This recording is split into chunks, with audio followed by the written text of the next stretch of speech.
The Secret Shop is brought to you by Ink Gaming, a wonderful place to get all of your gaming supplies, whether it's deck boxes, gaming mats, mouse pads, or apparel. Ink Gaming lets you choose between some of the best designs on the internet, or you can use your own artwork to have a one-of-a-kind style. Check out Ink Gaming using the link below or use the promo code A12 to save 12% off your order. That's A12, all capitals with the number 12 at the end, to save 12% off your order at inkgaming.com.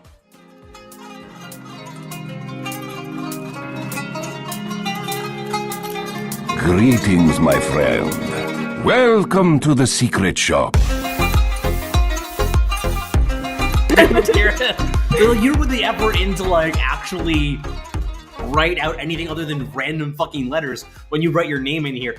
So the thing is, whenever I have to I'm doing the editing, it has the names of the people that of the different tracks for it, and every single time it's just this different random fucked up combination of letters that represent you, and I'm just oh right, and it'll be going back through my files and be like, Jesus, what the fuck is this file? It's oh right.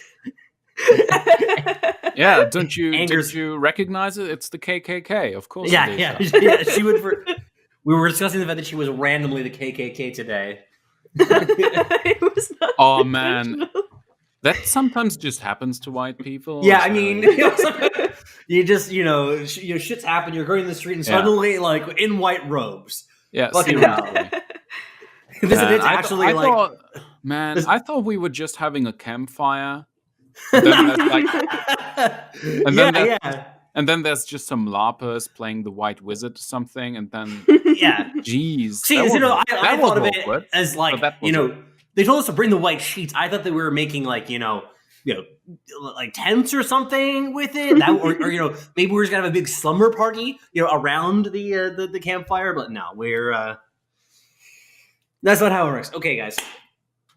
So I think we could honestly just get started. Practically, we just go for the rolling start. I think that's a lot of fun to do sometimes. Sure. Because I don't think we need to talk about anything in terms we know what we're talking about today, right? When's the last time you took a shit? When's the last time I took a shit? This is the warm-up question now? Yeah. I'm deciding the warm-up question. This is how it is. Oh, God. I can't even remember. See, okay, my story more related to that is more interesting, is I'm actually involved, I'm doing toilet training right now with my son. Oh, boy. It is so, unfun and, just miserable. Everything. Because the thing is, too, is that my son, I think I mentioned this in the cast before, my son is autistic. Ooh, yeah. The autistic children, it's not that uncommon. They just don't understand a lot of language. They struggle with that. So it's really hard to explain to him what the fuck is going on here. It's a really weird whole process, top to bottom, and I can't explain it whatsoever to him. And I still have to try and convince him to actually use the toilet. So what you're supposed to do in order to encourage them to do it is you just put them on the toilet and you just encourage them. You say yay, whatever. So I just give him candy, like a couple M&Ms. Every time he does that, he still isn't actually so it's just every half an hour, whatever it is. I'll put him on the toilet, give him a couple candies, then he gets off. Doesn't actually use it at all, and that's just a thing I do again and again and again. So all he understands is I sit here every now and then I get candy. Okay, whatever. Seems like a decent deal to me. Still shits his pants or whatever it is, but Oh boy. Yeah. Actually, it's the same with my little nephew. He's currently being potty trained as well, and honestly, he's a little late on that. Yeah. And the problem is that he is a smart kid, so all he understands is, I piss my pants, I get all the attention. Oh, that's brutal. Was there a reason that you brought up your story for it there, Anger? Did you have a particularly wonderful experience recently in the washroom? Well, what's going on there? I have a quick little trick. If you want to help alleviate your bowel movements, especially for your kids, just play some artifacts, because I've never had taken better shits after I started playing Artifact. It just comes out so naturally now. Put that on the box. Oh my god! Put it on the box. Here you put guys it on the thought shelf. that it was a game. It is a laxative. That's what's fucking going on here. Oh god.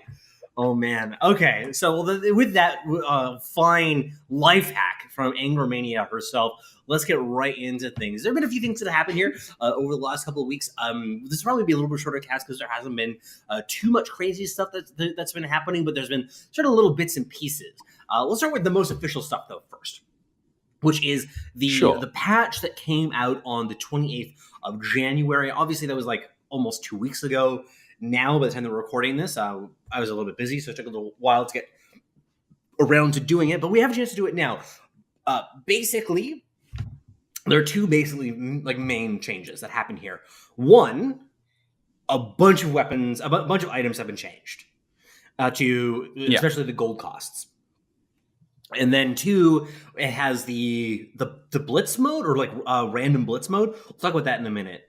Yeah. So I'll just read through all of these item changes very, very quickly because we can kind of talk about them all at once. And actually, maybe you guys can pick up ones that, from this list that you thought were particularly interesting, if there are any. Blade of the Vigil has the cleave increase to 4. Keenfoot plate now gives the attackers -1 armor, the ones that are like pointing at the hero that's wearing it. Stonehall Pike costs 5. Stonehall Plate costs 5. Barb Mail costs 5. Assassin's Veil costs 4. Foodie's Boots costs 5. Broadsword costs 6. Keenfoot Musket costs 6. Chainmail costs 6. Furline Mantle costs 6. Red Mist Mole costs 9. Obliterating Orb costs 9. Ring of Taraz costs 10.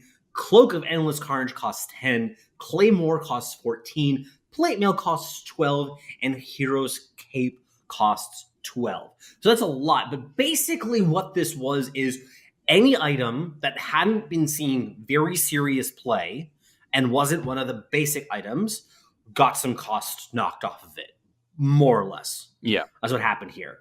So the thing that I would want to kind of like point out about this that's interesting to me, and then I want to hear from you guys, but if there are things that stuck out to you from these changes, was back even like in like before the beta, I remember having conversations. This I think was when Lumi was on with us, and I was saying, are these like the basic items just too good? Do they need to be nerfed? Mm-hmm. And he kind of said, yeah, I think so. They seem to be like in limited. You basically always just play, all your traveler's cloaks to begin with, for example. This isn't a nerf to those cards, but is a change to everything else to make everything else better. Yeah, just a buff to pretty much everything else that hasn't been used much. Something that... Okay, one that jumps out to me is Blade of the Vigil and the Assassin's Veil. To me, those are the two items that have been buffed the most in this patch.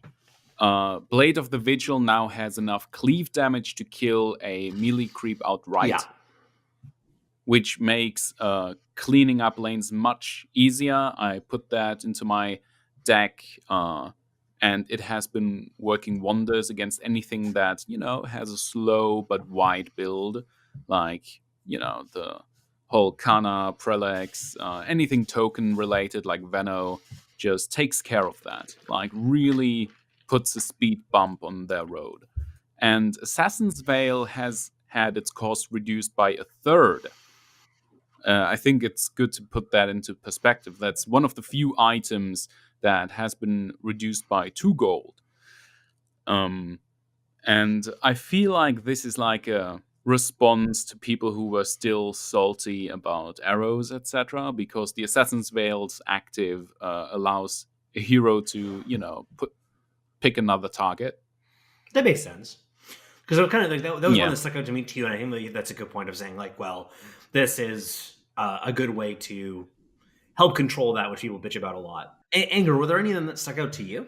Well, to me, actually, this change still hasn't done much because in my item decks, I usually run 2 Jasper daggers, 2 Blink daggers, no matter what, because you need those no matter what. Yeah. And then for health items, there's only 5 slots left. Mm-hmm. And you want... So then you have Reptile Signet Ring, you have Face Boots, you have Stonehall Cloak, and now you also have the Assassin's Veil And what else? There's one other health item that's viable now. I can't remember which, but there's Oh, just the so plasma many. cream hourglass. Hourglass is what you're thinking of, probably. Oh yeah. But Yeah, I'm clearly. still doing the same item decks that I did before. Like, yeah, Blade of the Vigil is cool now, but I can't fit it, because the others that previously were OP are just still so much stronger and needed in the deck. But I do think for draft maybe it's especially good. Exactly. I think this is mostly about itemization and draft, because so far people have really been ignoring pretty much all items during a draft because there's always, good old reliable fucking cloak Yeah, in your no, of course. basic items. But now a lot of items are a little more viable, especially if you have like a single source of gold generation. But even without it, now there's so many more items that are only 5 gold. Much better. And, Assassin's Veil even being down to 4 gold once again. Much cheaper now. Yeah, I think that this is much more important for draft, because I think that the main reason why it makes such a big difference in what Anger is saying is that for constructed, like especially if you look at the weapons, like you're playing them for their effect. Like you don't actually care about their plus attack. Like if they just gave you, like for instance, if you had the option of Blink Dagger, it gave you +0 attack, and then it cost 5. You would play that every fucking time. Yeah. And especially certain kinds of decks. Like, I mean, obviously it comes up, it matters, but you really just want to have the effect of being able to move your hero around. Same with Jasper Daggers in Constructed, is that it's about that summon effect, where you get to purge your unit, and like the piercing damage matters a lot too in some situations. And like at the bottom of the list of things that you care about is that 2 damage with that card. So and that kind of goes for basically all of these, all the unit, these effects. And so with the heroes, for the health rather, getting just a buff of health, doesn't matter exactly how much it is, but just getting a buff of health is almost always better than anything. So having just the cheapness of the cloak is so hard to overcome. So I wouldn't be surprised if we see some people messing around with them a little bit with things like the Assassin's Veil or whatever, but I wouldn't be expecting to see it particularly much. The one that stuck out to me as interesting though for Constructed as a possible application is the phase boots, because I know that for instance Swim and there's a few other people who have been messing around with that, especially in red heavy decks, because there's so much positioning matters type cards that you have access to there, that maybe there'll be a little bit more experimentation in that. I don't think that's enough to like change mono red or near mono red as an archetype in terms of like its pecking order in the metagame, but it is something to keep an eye on. Much more important though for draft. It's hard to talk about it there, because it's like, well, when you have access to phase boots, and depending on the cards that you're seeing, you're just a little bit more likely to pick it. It's not like it's going to be a huge change. Like you're not picking this over bombs like Time of Triumph, Mists of Avernus, whatever the fuck you see. It's just like a slightly higher on the pick order. Yeah, I still think that phase boots are a very useful item, and I'm actually surprised that it isn't seeing more use, but I think that's going to change now that it's even cheaper. Well, and I think that this is also something that we obviously haven't seen any tournaments since this happened over like the major constructed ones. Like for instance, like there hasn't been a We Play. Like these changes were happened just after the last We Play tournament ended. If we're going to see these have an effect on the constructed metagame in a way that people are really like noticing, I think that it's going to be in a format like that. I haven't been following as much the smaller tournament series Like with as much detail Bitcoin Yeah, I will fully admit that I didn't watch that at all. Same. Did you? Is it same? Yeah. I've looked into it, but nothing like out of the ordinary happened or something. Yeah, Like not like We Play where you got those super wacky decks. Yeah. So I'll probably wait for something like that before you would actually begin to see real changes in the metagame in terms of deck building decisions around these item changes. So that's the first series of changes. Probably not super impactful in in constructed might have a small impact in draft overall. What is one that is a little bit more interesting to me, actually, is the auto open tournaments. And we now have Chaos Blitz as a mode. Yeah. So how it works, for those who haven't had a chance to play it, Chaos Blitz, are given a random 2-color deck that, and by that is like you get 2 and 3 of whatever colors, and you get random heroes for it, and then you given a deck of random cards as well.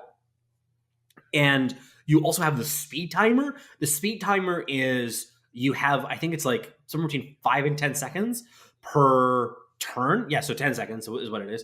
10 seconds per turn for it. But if you run out of time, you don't lose. You just pass. Mm-hmm. People sign up. It's an 8-person lobby. When you have 8 people, it fires. And then in every game, you're given a different random deck to battle against people, and it's the free-for-all style where you play as many games as you can within that time. Now, I had a chance to play this a little bit. Have either of you had a chance to touch it? No. I have played it once, and honestly, that's the only time that I really got into a full tournament with it. And it's fun, honestly. Yeah. It is just as fun as it sounds. I found it especially funny when I read some comments about that mode not being competitive enough. And I'm like, guys, okay, come on, guys. If you just having some fun. Read guys. the room. Read the room. Just having some fun. The name is Chaos Blitz. Yeah. like let's. I'm just having some fun, dude. So yeah, I wholeheartedly recommend that people try it out if they can, because currently it's pretty hard to find a full tournament that isn't being, abandoned right away. I do think that Valve has to put the tournament feature more front and center, maybe even give it its own tab in the menu, etc. Because like tournaments, to me, like the whole tournament feature, not just Chaos Blitz, but the whole tournament maker is one of the central features of the game. And considering that this is like the mode that sets Artifact apart from pretty much all competitors, or at least most of its competitors, I don't understand why it isn't being like put out there way more. Like that, it really is like 3 clicks removed from where it should be. Yeah. And I think one thing, because in the closed beta, I can't remember if it was like that in the open beta too, but there was when you were making a game with a friend, you could set it so both of you played the random deck with 2 random colors, and then all the cards were random, and you just played those versus each other, and that was so much fun. So that obviously was a feature in the game. So why are they now only having that as a tournament feature and not as a 1v1 thing you do with a friend? Yeah, I think because I would love to jam some of those. Like, I mean, as soon as they get implemented, like I would love to, for instance, on stream or something like that with either of you guys. That would be a blast to do. It'd just be random bullshit happening back and forth, especially with this blitz timer. That's like, it's hilarious for it. So I think that's something that they should implement for it. Now, one thing I was going to emphasize, I think that your point about putting this a little bit more prominently, especially just like, even when you go to the page, it's like the small things kind of in the corner is like like not really you're prominent or whatever, because I feel like you could reorganize that page to make it very clear as like, hey, this is a fun place that you can go and it's really cool, and maybe a little picture of the imps fucking around to show that it's Chaos Blitz or whatever it is, to get people excited to try it out. Now, the thing that I was going to say, like you mentioned about the lobbies filling up, that was something that I mentioned before when we were talking about the automated open tournaments before. Was a concern of mine that I was struggling to actually get a lobby to fill up enough to fire. That was with the 16-person popper tournaments. Same problem now with the 8-person the Chaos Blitz tournaments, I really was like dedicated, like, okay, I need to try one of these tournaments before I come in the cast so I can actually talk about it. And I think that I was like 3 or 4 times that I like logged into one of these lobbies and nothing happens for like, whatever it is, 15 minutes, and was like, yeah, I give up and tried again. And so, I did finally get to try. The one that I did play was a lot of fun. You also you really have to accept the fact this is not a competitive format. One of my games, my opponent's starting heroes, I shit you not, Axe, Luna, Bristleback. Those are the ones that they had on the flop. Yeah, that game was not easy, and I lost pretty badly. Yeah. And then like mine, I think that mine was like Debbie, Farvon, and a nasty turd.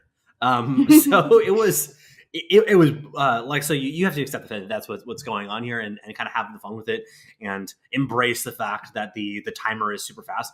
I do want to see actual real games of Artifact played with the speed timer, because that would be really fun, especially for casting it. But that'll be interesting. Yeah, let's see the casters make even worse calls because they're under time pressure. Yeah.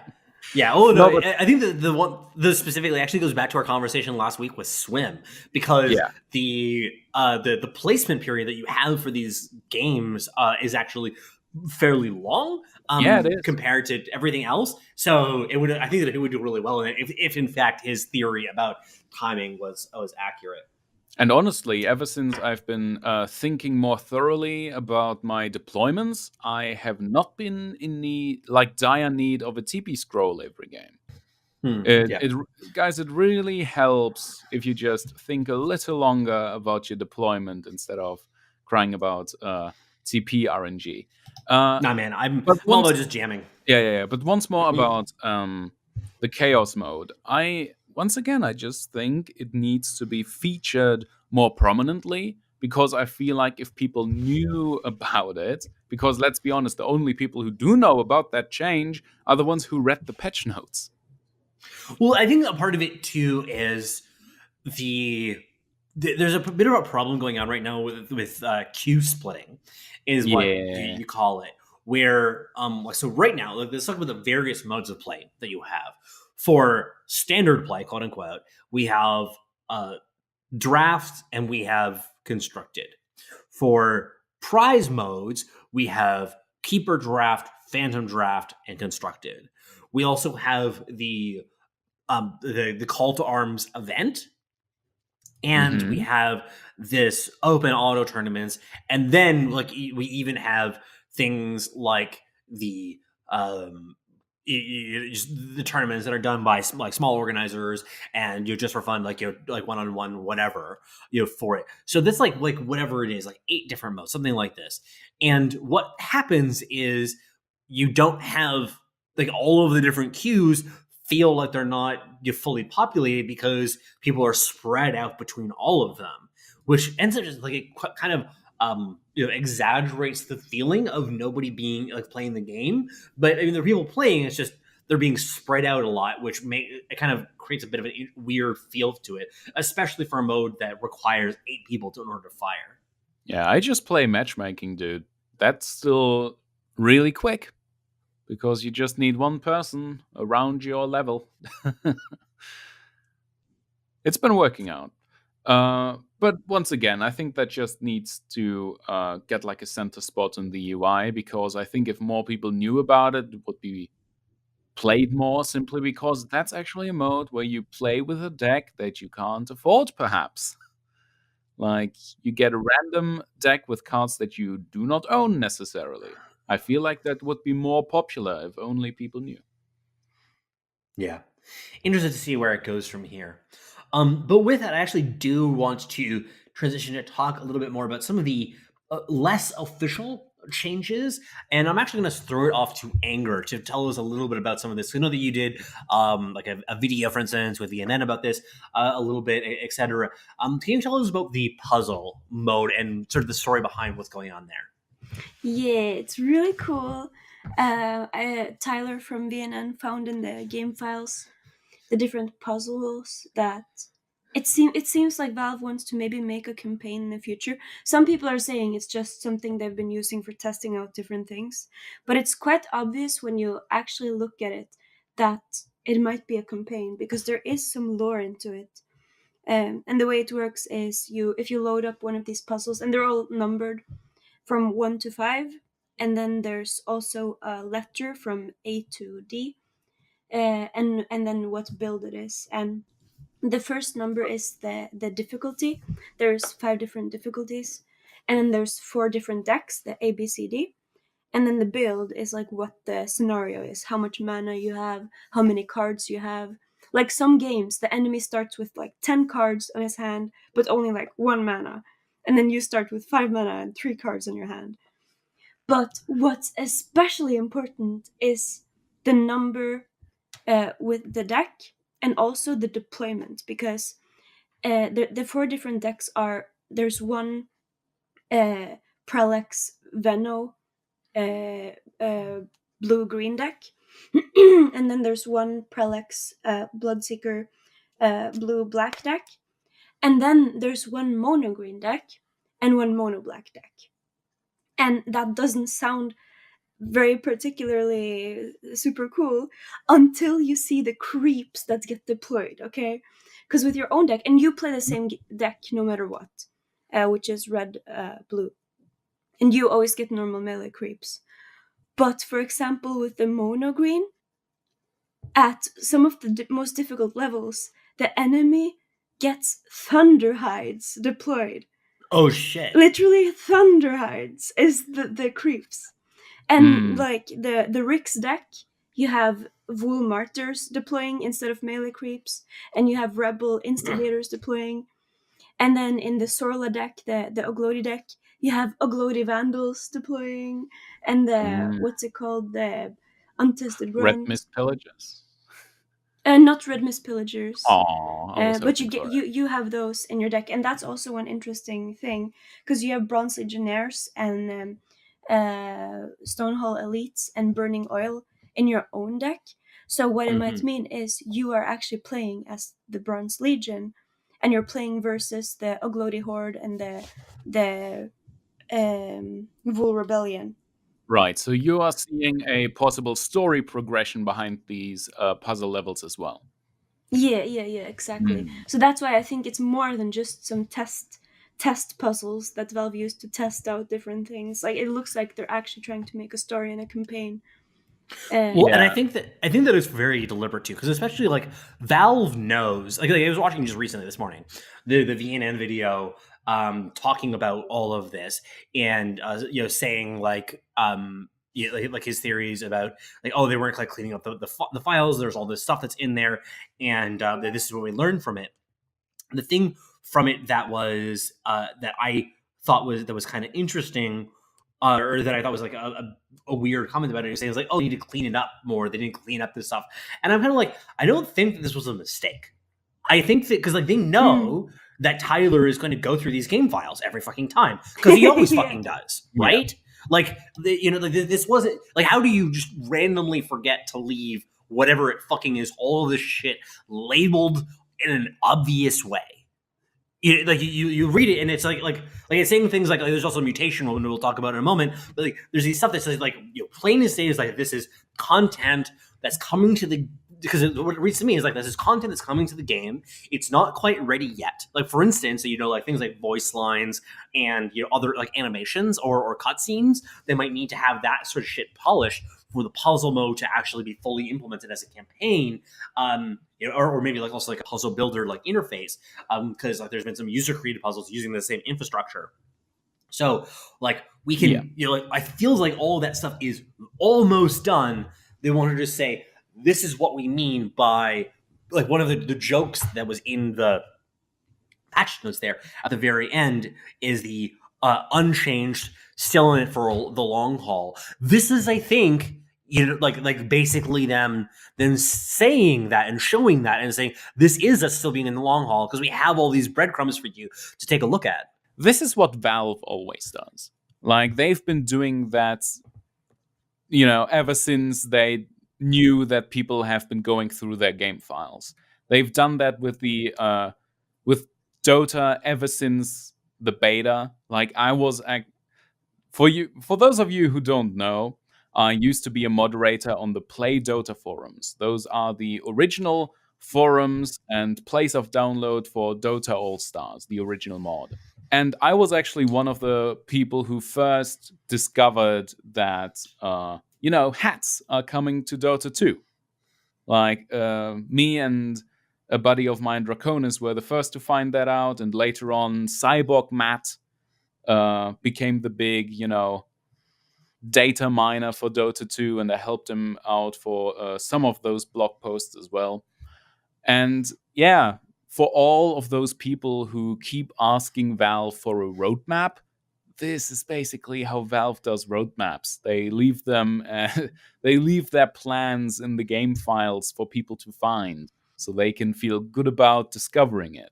Yes, those things might have been used for testing, but Valve knows very well what the potential behind these features are, what the potential is. And I'm pretty sure that at some point we will get something like a card puzzle maker or a campaign. This is something that I said in the last podcast as well, remember. This was one of the things that I had on my list, like either lore-based campaign or something like a casual mode for people to figure out puzzles, etc. That's what I said, and this is what was now discovered. So I'm not surprised, but I'm still excited about it. Yeah, me too. Okay, so with that, then I wanted to talk a little just about the mutation mode. This is something that was also in the game files. To me, this one's a little bit less clear of exactly what it is and how it works. But apparently, there are a bunch of these different game modes or different special cards or something that change the rules of the game or modify the overall global behavior of the game. So things like the double bounties or whatever. So this is another thing that, or tower starting at less life. It's unclear to me right now, or at least from what I've seen, whether this is for instance, similar to Chaos Blitz, alternative game modes that we get to play in these automated open tournaments or some similar venue like that, or one-on-one custom games, or if these are maybe functions that they're planning to implement into the campaign, or what exactly. Or maybe they're cards for future expansions. I don't know. But it's interesting that this is something that exists. Yeah, this looks like something similar to what they've done in Left 4 Dead 2, where they had a feature called Mutations, which, altered the way that the game was played. Some of it was realistic, some of it was very silly. And this is just another thing that I think will make the game much more fun for those people who believe that Artifact is just math. And will bring in some casuals as well. I think this is a good thing to put into the game, but they're clearly still tinkering with how they want to do it. Do they want it to be cards? Do they want it to be tower-specific effects? Do they want it to be game-wide effects that are applied at the very start of the match? Blah, blah, blah. Ingrid, do you have any sense about how it works? I'm just interested in what your theory is, because that you talk, for instance, with Tyler a lot more than I do, and he seems to be pretty in the weeds about this kind of stuff. Yeah, no, I don't know. I don't really like you said. It's hard for me to understand exactly what it's gonna be, but maybe within its own game mode or something where mutations are a thing, because it seems kind of broken to be implemented in the way the normal games go. Oh yeah, I think that it would be something if it's a card, then it would be something like this is a 7 or 8 or 9 cost card that you can play in the game, for at least for some of these. And but there's some of them that very much read like this is an effect that happens starting at the beginning of the game. And to me, that means it was unlikely to be a card. It's much more likely to be a game mode. But that's just my personal guess. So we have to see and wait to see kind of how that plays out in the future. But at the very least, it's exciting to know that there are all of these different possibilities going on in the future to look forward to. But okay, so then with that, I think that probably is most of the major news that's going on right now. Is there anything that you guys wanted to touch on that maybe we might have missed in all of that you thought was interesting? Points to bring up again, or maybe that was overlooked or underappreciated. I think someone who is underappreciated is actually Stan Luckbox Sivka, because he's been running his own little draft tournaments the whole time. And I believe so far he's still undefeated. And he's running these tournaments completely openly. Anyone can apply. And there's like a pot of $5,000 for the winner. No, it's been going up. It's been going up. I think it's up to 5,004 or something, crazy like that. Yeah, something like that. And I think that has been very underappreciated. Like Stan Sivka is one of the most productive members of the whole community right now. And I actually think that it's worth particularly shouting out people like Stan, and that because there have been a few of them who are very visible members of the community who have really been toughing it out through this kind of dry spell of news and stuff that's been going on, and really helping to keep the Artifact community feeling like it's moving forward. We've shouted out, we play a bunch of times before. They've done a bunch of stuff. Obviously, Swim is another one who stands out. Suns fan too, with the Artifact Cinema stuff. He's been putting out some great content for that. He's been a really big fan of the puzzle mode and trying to make sure that people are aware of that and all the interesting stuff that's been going on there. So I think there's just a lot of great creators who have been doing a good job of keeping the community feeling fresh, even when there hasn't been a ton going on from the side of Valve that we can see. Yeah, I agree. But I want to give a special shout out because there's three streamers actually in particular who started out with Artifact and is still sticking with it. And now, because all the big boys from other games left, they all of a sudden now are growing quite strong.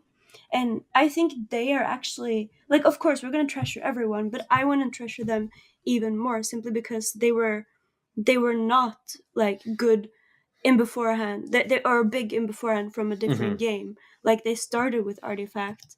And those three are Grappler, if you've seen him, and Trunk Roll, and I can't remember the last one, but there's three streamers now who consistently get 40 to 50 viewers, and considering Artifact is as tiny as it is, that's pretty impressive. That's good for them. It's good. And they still stick with the game. They haven't left for Dota Auto Chess. They haven't betrayed the game.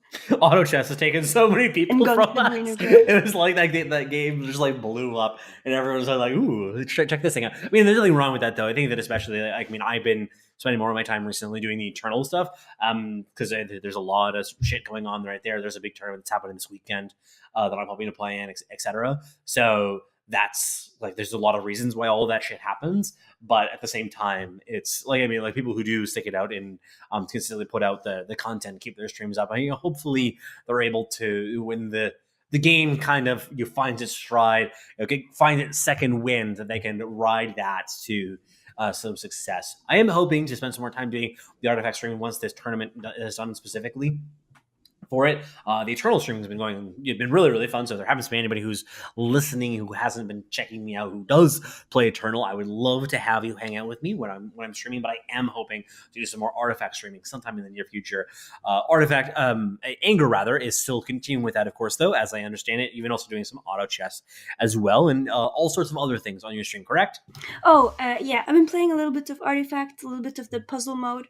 I also went into the game files and changed the image and name of a bunch of cards.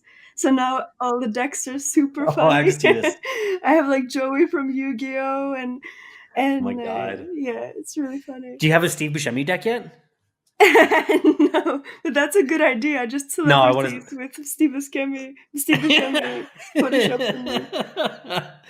But yeah, I was gonna say there's Trunk Roll, there's Grappler, Silver Mist, and Skybook. Okay. Note down those 4 names, because when Artifact becomes big, those 4 names, those 4 boys are going to be huge because they're the ones who are right now gathering around 40 viewers, between 40 and 80 viewers when they stream, without having those viewers from a different game, you know? Good on them. Good on them. So I'm really proud of them for sticking with this game. And So the good times and the bad, etc., etc. So I think that'll do it for today. Unless you guys have anything to shout out on our way that you think that we're missing, but I'm hoping that the community is gathering around and enjoying these things that we do have that are exciting and interesting and are coming up in the future, and just waiting for more information from Valve to see how things turn out. Yep, looking forward to that big patch that is rumored to come out later this month. People have been talking about it for like 8 weeks now. That the big patch is coming. It's coming. Yeah, but I mean, sooner or later, it's got to be one of these days. It's got to be the one with the milk and honey cards. Yeah. Okay, but it was lovely to hang out with you guys. It's been a little while since we've hung out, and it's always just been a ton of fun. But take care, everybody. Thank you so much for joining us, and I'll see you around next time. See ya. Peace. Thank you. Thank you for your business.